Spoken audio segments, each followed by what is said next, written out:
You're listening to the Play Therapy Podcast with Dr. Brenna Hicks, your source for centered and focused play therapy coaching. Hi, I'm Dr. Brenna Hicks, the Kid Counselor. This is the Play Therapy Podcast, where you get a masterclass in child-centered play therapy and practical support and application for your work with children and their families. In today's episode, we are in the summer school series, and I'm going to be reading a section from Art of the Relationship by Garry Landreth. I read Innovations in Play Therapy, another one of his works, last week, and we're moving into a section from the Art of the Relationship today. And I have all kinds, Eric, my husband, has been getting all kinds of used texts, pretty much everything Landreth has ever written, and then any other seminal works. So you're going to be getting all kinds of stuff from all different kinds of sources, but I'll always make sure you know where it comes from. I really do recommend that you buy The Art of the Relationship if you don't already have it. The 4th edition just came out, so I have the 1st edition, and then we just recently got the 4th edition. So you can get any version, but obviously the newer, there's going to be some updates and things like that. But before I get into that section, which, by the way, is about what child-centered play therapy really is, so it's going to be a good one, y'all. But I have a couple housekeeping things. Number one, the June cohort for Play Therapy Professional Certification Program is closed, completely full. So congrats to everyone who is getting ready to start in the June group. However, we have an August group forming as we speak. So if you are interested in meeting with me for a discovery call, that would be over Zoom. You can have 30 minutes to kind of chat with me, let me know what your goals are and what you have in mind.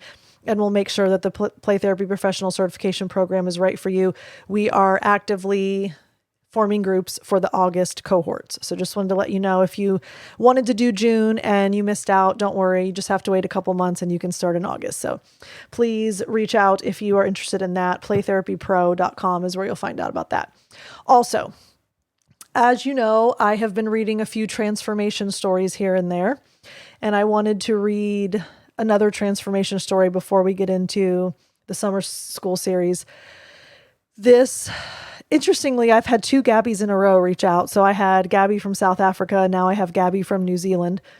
But this is such an interesting email. And for all of those of you who are school-based, all of you who have a background in schools, who have a background in working with kids in other capacities, this Gabby from New Zealand is an early childhood educator teaching children 0 to 6. So I want you all to know that child-centered play therapy works even in classroom settings, even in daycare settings, even in other arenas outside of playrooms. And Gabby's email will speak to that. So let me read you portions of her transformation story. Can't promise I won't cry. It's kind of my thing, but you know that about me by now. So here you go. I'm an early childhood educator from New Zealand. I've been teaching children age 0 to 6 for 10 years, and I've always had this hole in my heart and felt torn between the way we were taught to be with children and the way I have always felt is right. I love to learn, so when a New Zealand-based CCPT introduction workshop came up, I jumped at the chance. Along with 15 other women from all different backgrounds, including social work, counseling, primary school education, and early childhood, we delved into what CCPT looks like, feels like, and the magic that it does. Needless to say, it felt like a weight had been lifted off my shoulders. Giving children freedom, true freedom, without adult desired outcomes, without judgment, without expectations, accepting them wholly as they are, and everything they bring with them feels right. I was in tears most days as the power of CCPT was cemented in my being. Oh my gosh, isn't that true? Unfortunately, I can't carry on with the rest of the New Zealand program, but once I completed the introductory course, I stumbled upon your podcast. I'm working my way through all your episodes, and I've shared your podcast to anyone who will listen. Thank you, Gabby. By the way, I've never listened to a podcast in my life. I'm so glad I'm your first. That makes me happy. Okay. Ironically, I don't listen to any other podcasts either. I only am a podcaster, but I don't listen to them. So I know that puts me in the outlier category as well. Okay, so let me continue reading Gabby's email. I'm so blessed because my current role in early childhood is a curriculum lead. So I spend my time mentoring, coaching, and inspiring a team of 25 teachers from all different backgrounds, knowledge, and skill sets. So needless to say, they all know about CCPT now. Oh my gosh, that makes me so happy. I spend time role modeling as best I can, reflective responding, acknowledging choices, and limit setting. I have noticed the amazing benefits, like shy children now feeling confident to speak up in a group setting where usually they would hang back. Children who were demonstrating challenging behaviors are acting out less and less because my teachers are giving them more opportunities to control their environment and giving them decisions. So many of my toddlers can now put on their own shoes and jackets because we have stopped doing it for them and are now supporting them through the challenging process by reflecting their intentions, their perseverance, and of course, their success. My teachers are empowered as they bring me stories every week about successes they've had using these techniques. They are noticing their relationships with children are deeper, more trusting, and more secure. Their conversations last longer with children, and children's language is developing so much more. Children are more easily regulated, transition times are smoother, there's less tantrums because children are feeling heard and seen through empathic listening. I could rave on for hours. Like you said in one of your podcasts, once you know about CCPT, it becomes your mission to advocate for it. I am now an avid advocate for CCPT techniques and truly believe this framework could change the face of our future generations.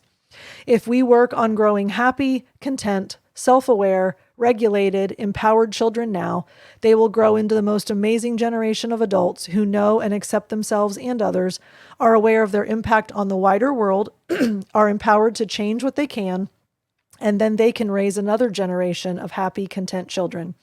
So thank you. You get it. You help me to get it, which helps all my teachers and parents at my center to get it, which literally affects over 130 families each week.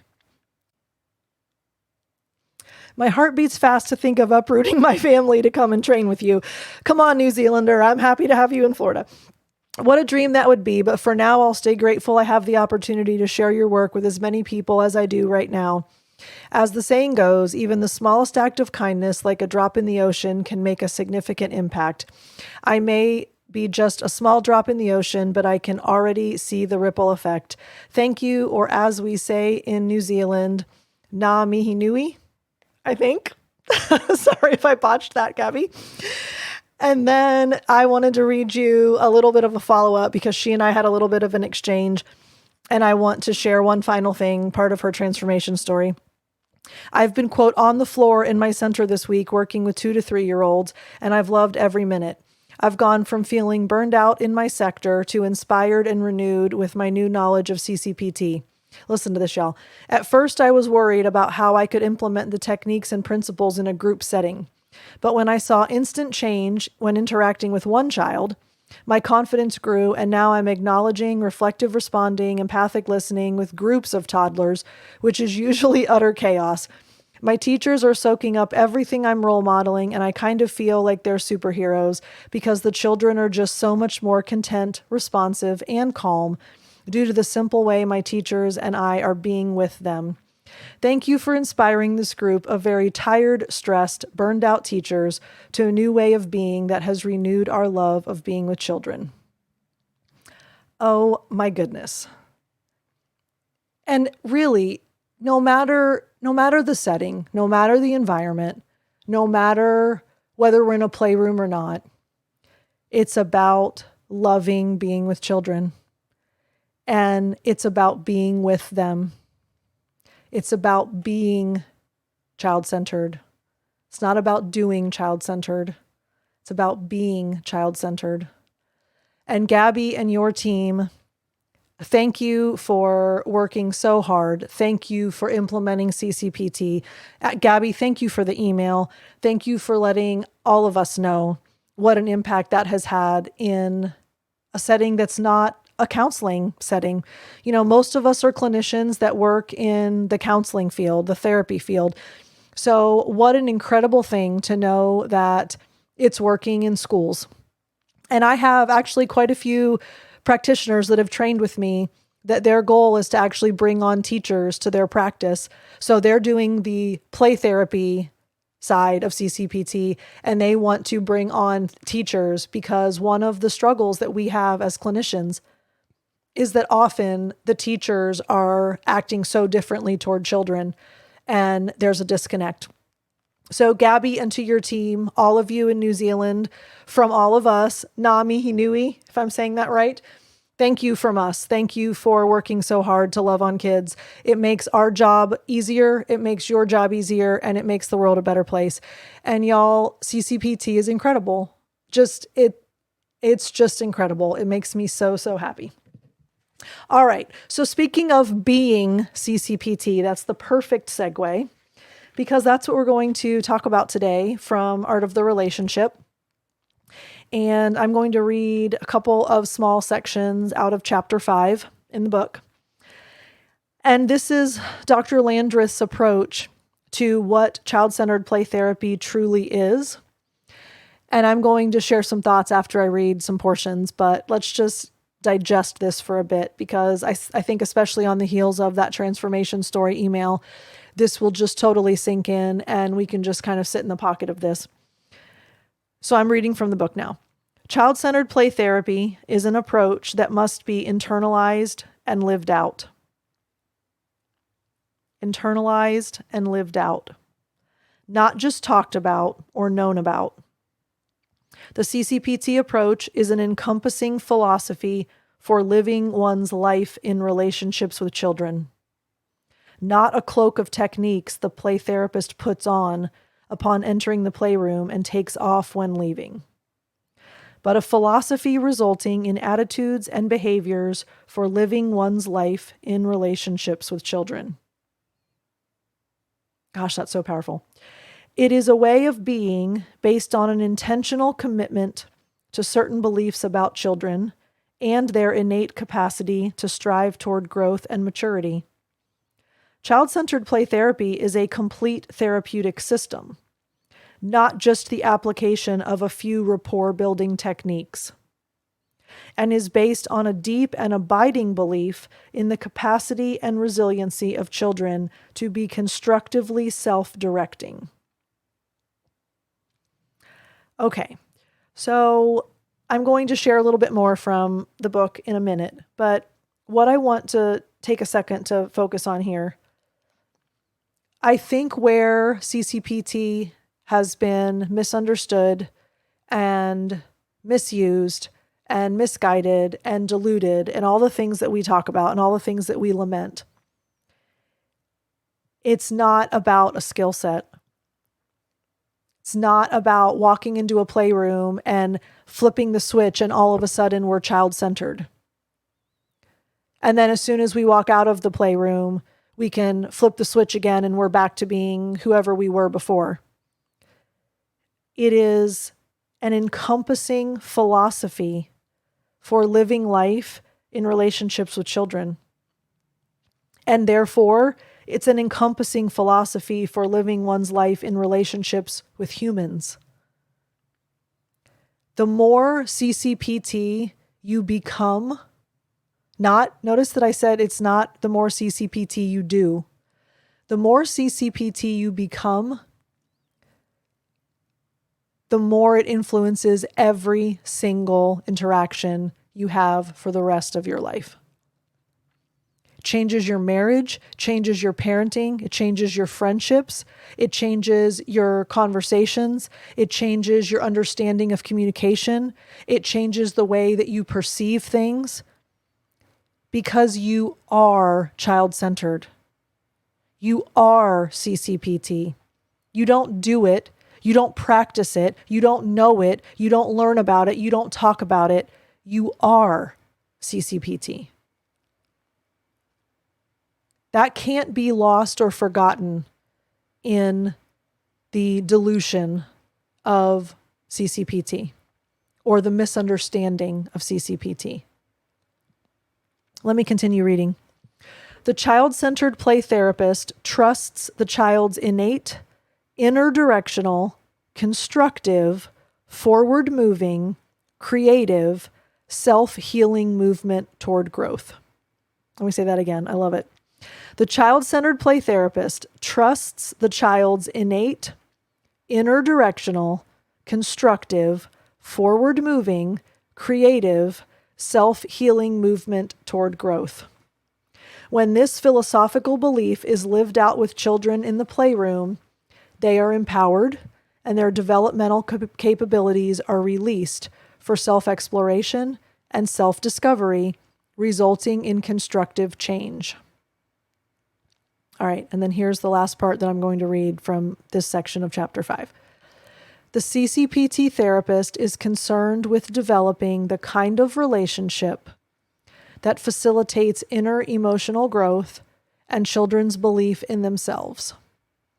All right, here's where it all centers and boils down. CCPT is an attitude, a philosophy, and a way of being with children, rather than a way of doing something to or for children. I'll read that again.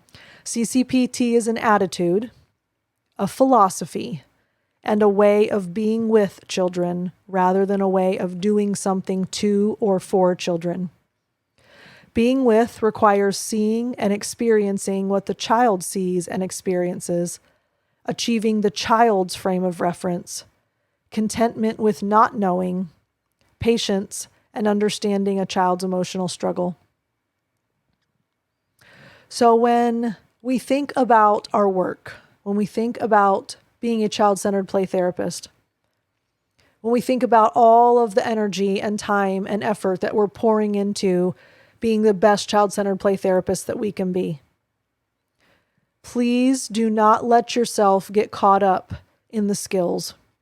Do not let yourself get caught up in the knowledge. Do not let yourself get caught up in the learning. Do not let yourself get caught up in all of the things you're supposed to be, quote, doing. This is a being. You are child-centered. We become child-centered. There's a being of child-centeredness. It's not a doing, it's not an acting, it's not a talking, it's not anything other than being. And if we remember that and we honor that and we prioritize that, we are truly embodying CCPT, what it is meant to be, what it was designed to be, everything that it represents, everything that it stands for, everything it was founded upon. It's a being CCPT. You don't put the hat on and then take it off. You don't turn the skills on and then turn them off. You don't act one way and then act a different way. It's who you are. It truly is at the heart of everything that you believe about yourself and children and humanity.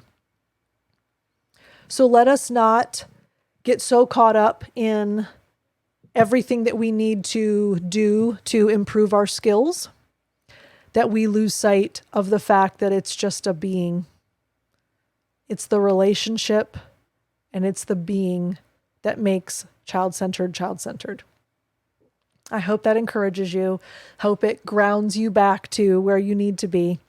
And this is why we're doing this summer school series, because the way forward is looking back at what this was supposed to be in its original state. Even though it has become a lot of other things to a lot of other people, we're going back to the foundational texts because that grounds us and that keeps us where we need to be, which is just being CCPT. All right, you know how much I love you. Hope you have a lovely week. We'll talk again soon. Thanks for hanging out with me. Bye. Thank you for listening to the Play Therapy Podcast with Dr. Brenna Hicks. For more episodes and resources, please go to www.playtherapypodcast.com.